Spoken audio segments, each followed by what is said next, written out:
Welcome to the fourth episode of Empty Hand, Open Mind. I'm your host, Steve Wilson. I've trained in Goju-Ryu Karate Do for 53 years. Welcome to tonight's episode. Tonight, my episode is going to be dedicated to my lifelong teacher, Hanshi John S. O'Hara. Sensei O'Hara was born in 1934 and he passed away in 2015. He was 81 years of age and he lived a remarkable life. He was highly educated. He played football. He ran some track. He was a power lifter. He was a karateka. He was an amazing karate teacher. He rode motorcycles, Harleys.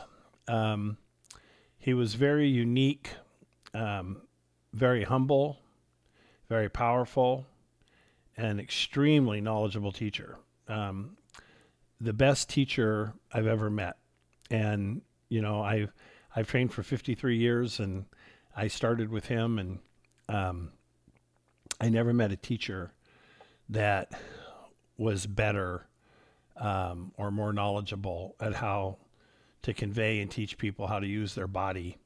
And he had extensive training in kinesiology and physiology and biomechanics. And in 1960, he was an alternate on the United States Olympic powerlifting team.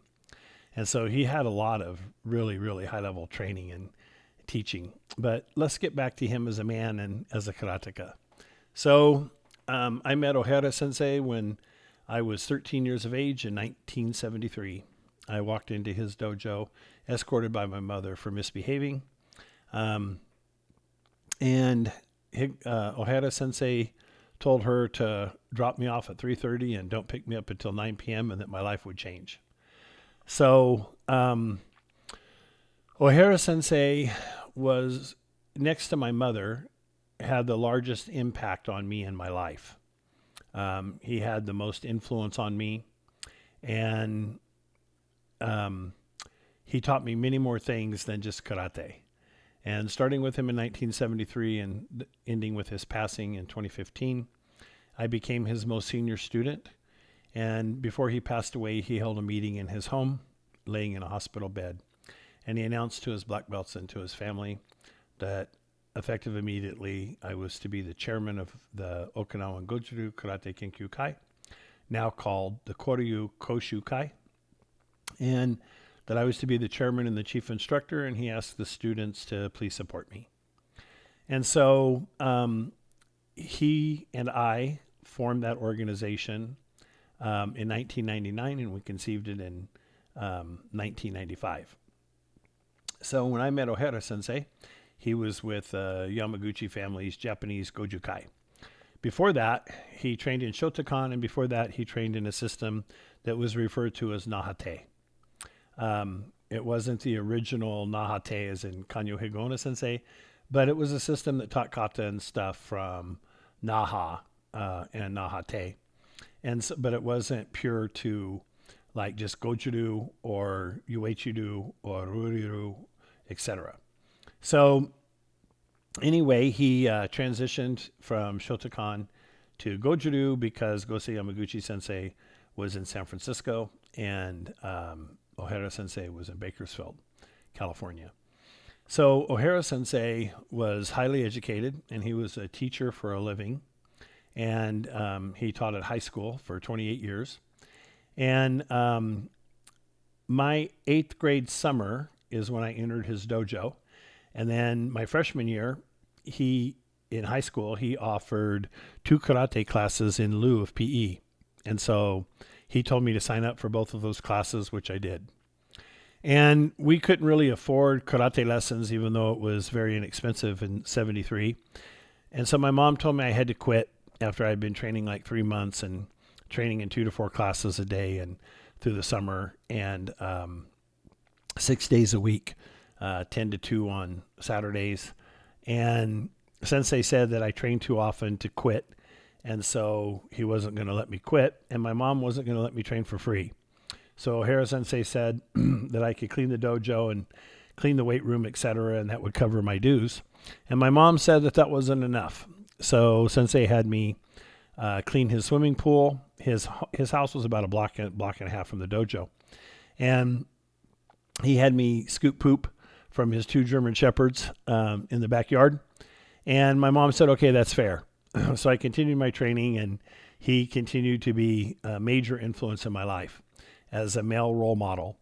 And because I trained so often and was dedicated and listened to him, I think that because he didn't have a son himself, I think that he, you know, felt that he could really help this young man, that young man being me. And I had been in juvenile hall a few times, and, I wasn't real supervised because my mom worked 2 jobs. And so skipping all that story, because that's about me, I spent a lot of time with him. Like, he used to take me to Kern Canyon to run his German Shepherds with him. And while we were out there, he had me run kata, on a slope like this.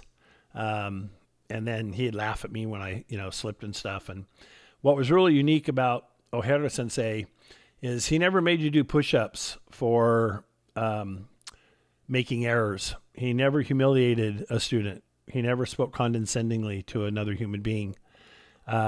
Instead, he would just make you repeat whatever you had made an error in many, many times until it was no longer performed incorrectly. And I feel so blessed that that's the kind of dojo I walked into. Not one where the sensei's up on a pedestal and students treat him as some form of god, and they feel they have a right to just be mean and nasty and condescending and exude their authority and their power and really exercise their ego. Ohara Sensei wasn't like that at all. He had nothing to prove. He was a huge man. He had 24.5-inch biceps. He benched over 600 pounds. His favorite thing was sparring. Every class in those days consisted of Junbyundo, then Kihon, and then Kihon-Ito, and then that's movement, and Kata and Kumite. So 6 days a week, we did Junbyundo, Kihon-Ito, Kata, and Kumite. I wanted to be the best fighter in the world. I was small at the time, and I didn't want to be bullied, and I didn't want to be fearful of other people. And so he told me, okay, every class, just go up to one of your seniors and ask them, Jiu Kumite onegashimasu. Please help me with Kumite. And so anyway, I did that. And for the next 5 years, I got beat up and lost every match that I had against my seniors. But I grew a lot and I learned a lot. And the tough fighting in the dojo was really beneficial. And it was so hard that we would put holes in the drywall. And Sensei kept extra drywall in the weight room against the wall. And on Saturdays, the seniors would replace all the holes and damage caused by Kumite that was in the walls. But Sensei was the kind of person that he would help school kids with their homework at his desk in the dojo. And he would always listen. When you spoke with Sensei or had a conversation, you always felt heard.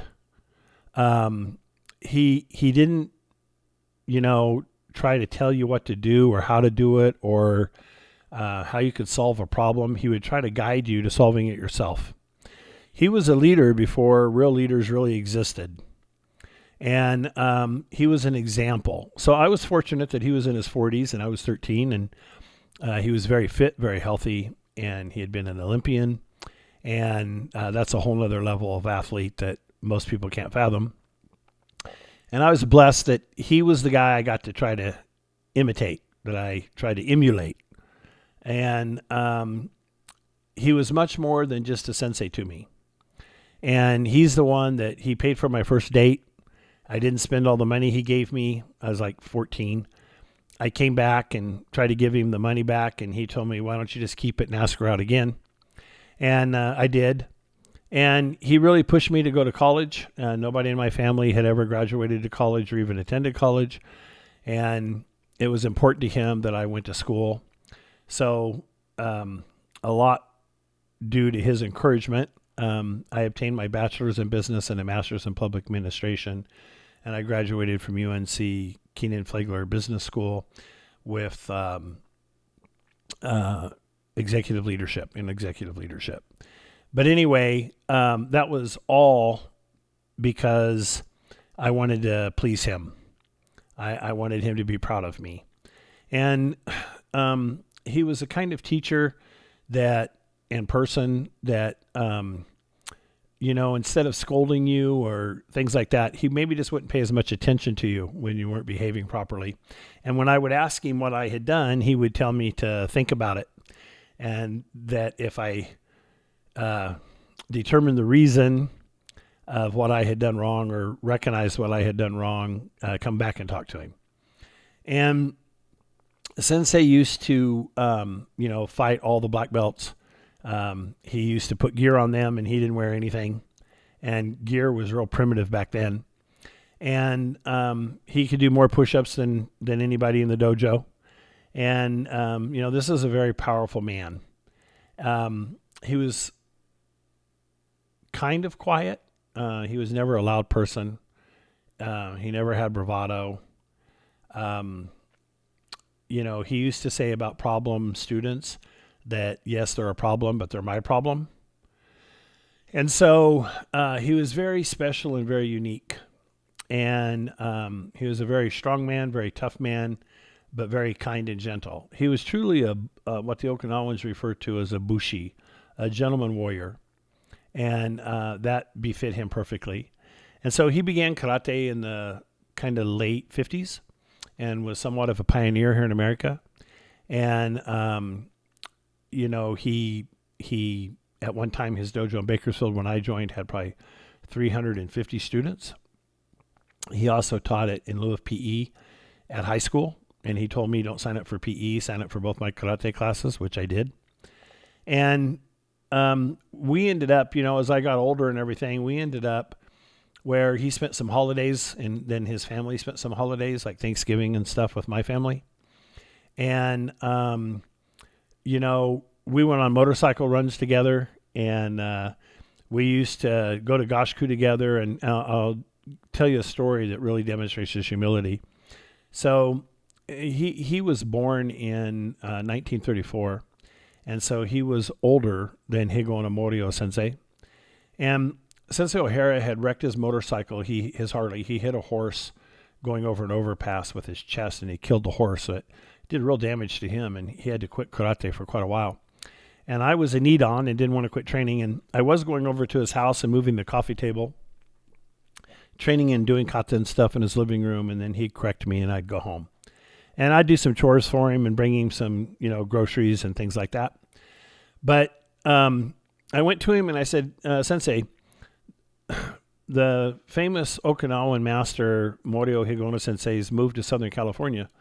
And because you don't have a dojo anymore and because you're injured, would it be okay with you if I went and trained in Okinawan Goju-ryu instead of Japanese Goju-ryu? And he said, yeah, I've always kind of wanted to know about the roots and the original, so go. And keep me up to date. So I won't get into the story about with Higono Sensei, but I became a student of Higono Sensei at his Hambu Dojo in 1987. And anyway, in around 90 or 91, O'Hara Sensei said, I had already received rank and everything from Higo Nomorio Sensei, and as a personal student, and he standardized me from Japanese Goju Kai to Okinawan Goju-ryu himself. He never assigned me to a senpai. And I was young and super healthy, 26 or 27. And anyway, O'Hara Sensei said, I'm going to reopen a dojo.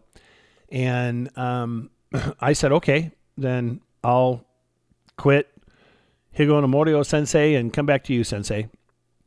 Because really O'Hara Sensei had raised me.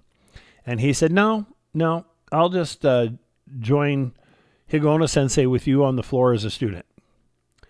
So here is a man who trained in Nahate, Shotokan, and Goju Kai, who was older than O'Hara Sensei, who was an American Olympic powerlifter. And instead of being in charge, he went and joined me on the floor instead of asking his student to leave Higona Sensei. That's how humble he was.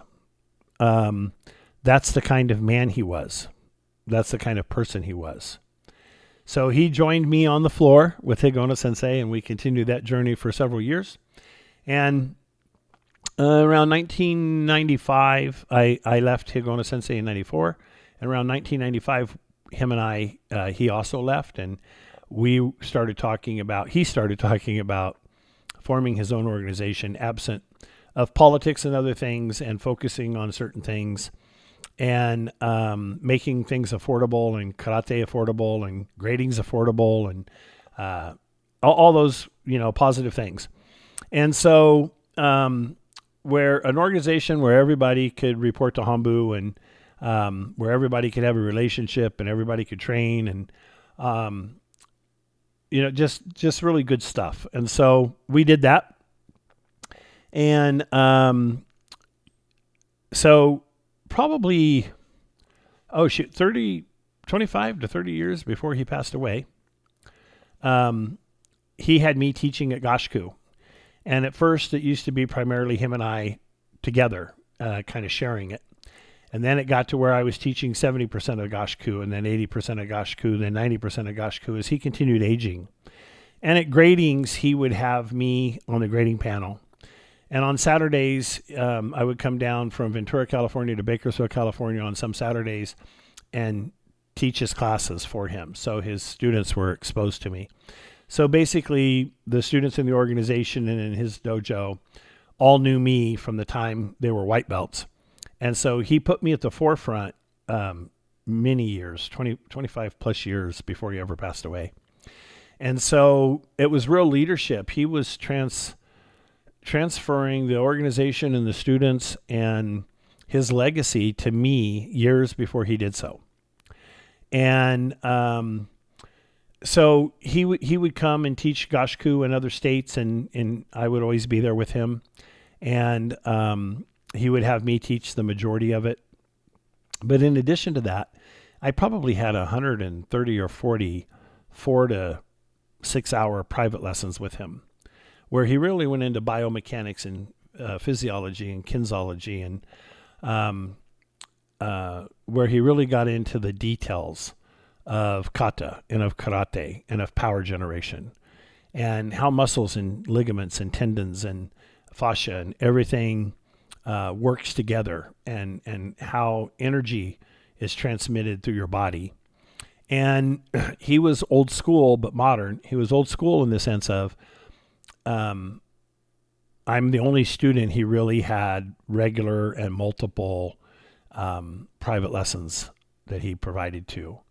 And he would even come to my dojo in Ventura and give me, a 6 hour private lesson there. And we'd go out to dinner and all these things.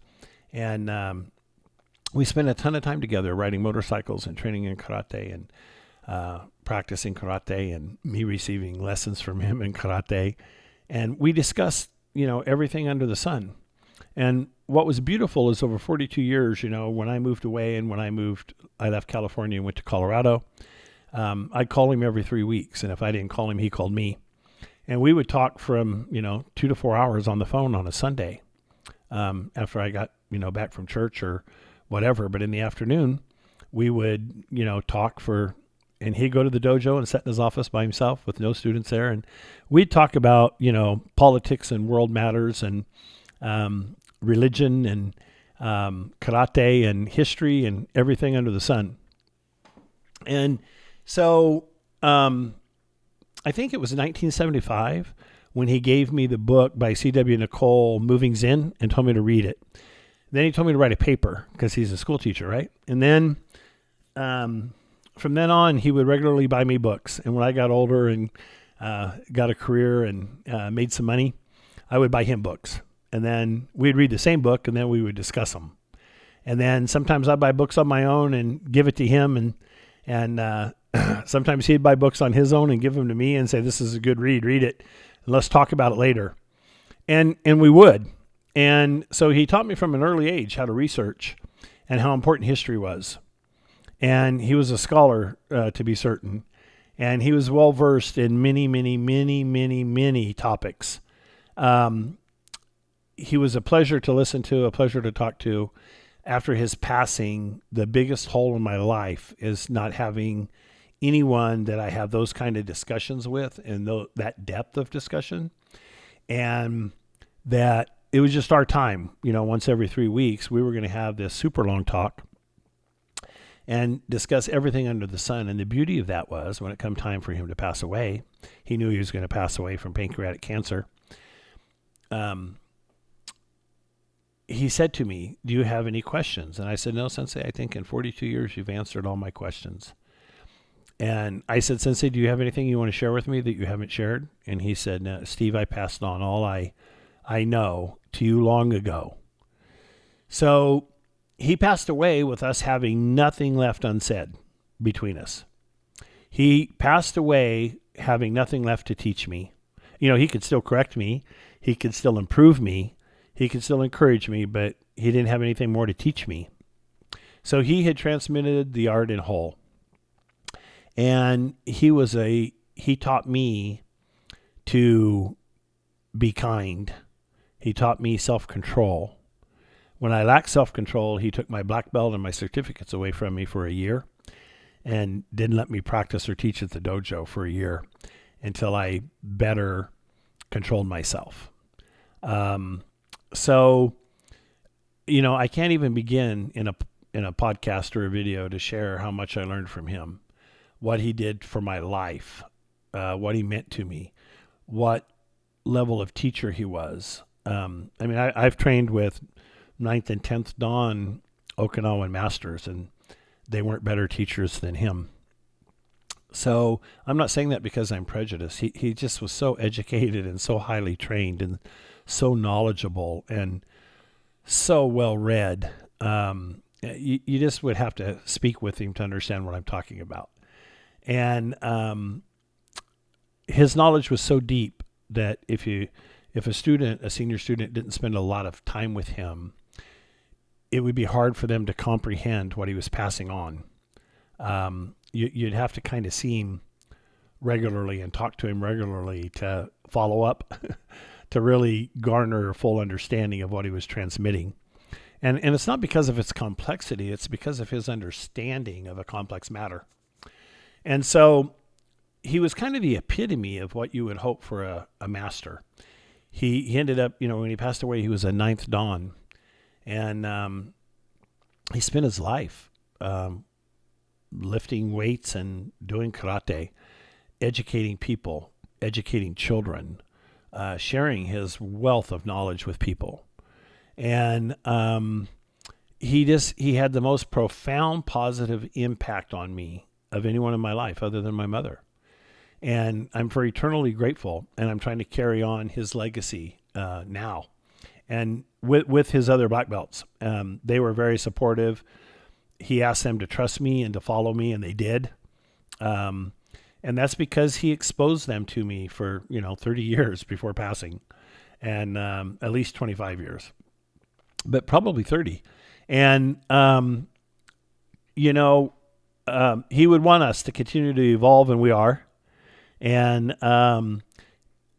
unlike him, I'm trying to transmit all that I've learned from all my teachers, three primarily, but all my teachers. He was my lifelong, but all my teachers, to every black belt in our organization that has a sincere desire to learn.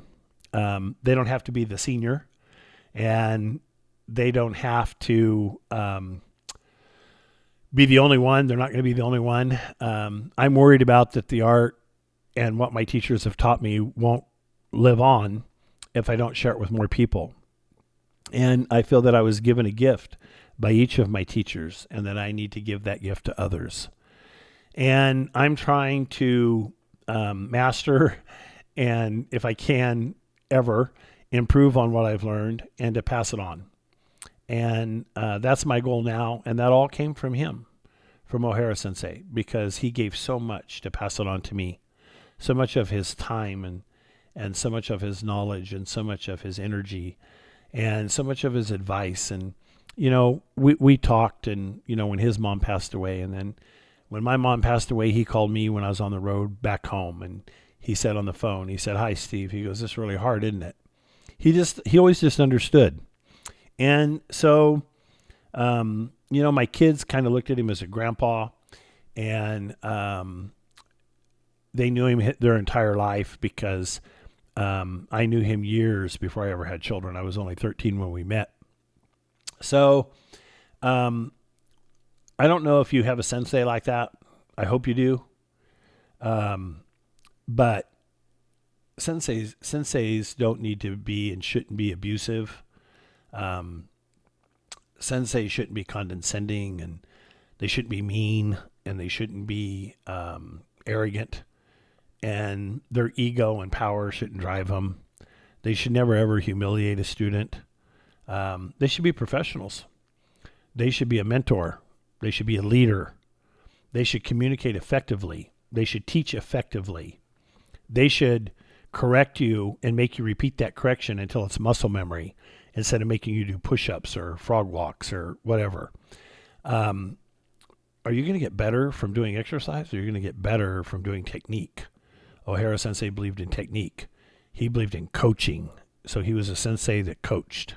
Now, he was old-fashioned. I mean, we adhered strictly to etiquette, respect, courtesy, discipline. But when he wanted messages, stated and shared in the dojo, he would often ask me, "Would you talk to the whole dojo about X? Would you talk to him about etiquette? Would you talk to him about courtesy? Would you talk to him about how to treat a guest in our dojo?" So he was just always challenging me and put me out there to deal with problems and come up with solutions. And he could have done it all himself, but that wouldn't be training me, would it? So it wasn't just lessons on the floor. It was lessons off the floor, and it was lessons about life. And so if you don't have a sensei like that, man, I hope you find one. And I don't know that I'll ever be him, but I certainly try to copy him, and I try to copy his style. I emphasize all the things that he emphasized, and I try to teach all the things that he taught. I certainly tried to take on his teaching style, although I kind of have part of my own as well, which is what he wanted and would want. He didn't want robots or things like that. So that's my sensei, my lifelong sensei. And, the world isn't the same place without him, but boy, it was sure great while he was here. And holding his memory is still great. And his lessons will stay with me till, I'm no longer here, until the day I pass. It'll be with me, and his teaching will be with me. And every time I pass it on and teach somebody else, I remember him. And now he hangs on our showman. And I certainly learned the most from him of any teacher I had. But of course, that makes sense when you're together 42 years. And so we are, some people don't refer to anybody in karate as family, but he and I were family. We were family thicker than most blood family. And he certainly was my father figure. And he certainly was the biggest male influence of my entire life. And it was not just in karate, it was in all facets of life. And so I'm glad he took a young, troubled boy under his wing and guided and helped and molded and mentored and taught. And so the gentle giant, Sensei John S. O'Hara, lives on forever in us. Thanks for tuning in. I hope you have a wonderful relationship with your sensei. And I hope that that just grows and that you guys have it forever. And that you end up having the same memories and fondness for your teacher as I have for mine. Have a great week. Keep training. And I'll see you on the next episode of Empty Hand, Open Mind. Have a great one.